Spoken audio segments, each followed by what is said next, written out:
Oração com sujeito indeterminado.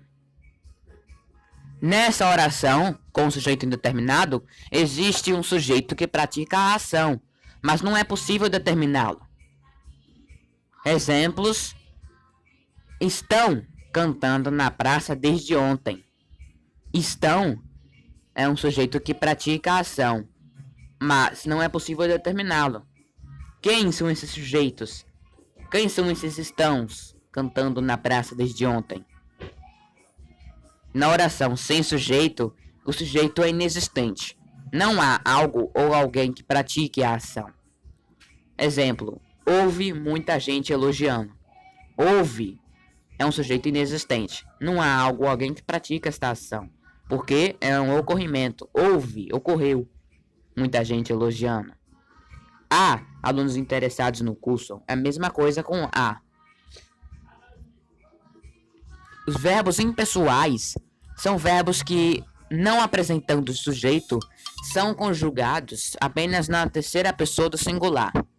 Os principais verbos impessoais são o verbo haver, apenas com o sentido de existir, o verbo fazer, quando indica tempo decorrido, e os verbos que indicam fenômenos da natureza.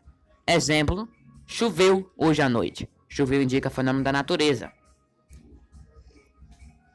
As vozes verbais ou vozes do verbo são formas como os verbos se apresentam na oração a fim de determinar se o sujeito pratica ou recebe a ação. Eles podem ser três tipos. Ativa é usada quando o sujeito gramatical pratica ação verbal, indica assim que o sujeito gramatical é o agente da ação.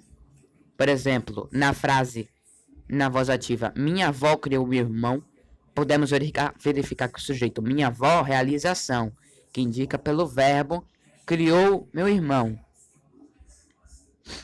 Passiva é um sujeito que sofre ou recebe a ação. Por exemplo, o desempenho foi feito pela menina. Na frase acima, o desenho é o sujeito que sofre ou recebe a ação de ser feito.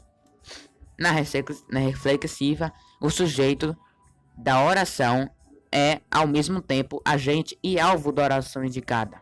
São os dois. Exemplo de voz reflexiva: depois do banho, a Aline se penteou. Revisão de português da prova.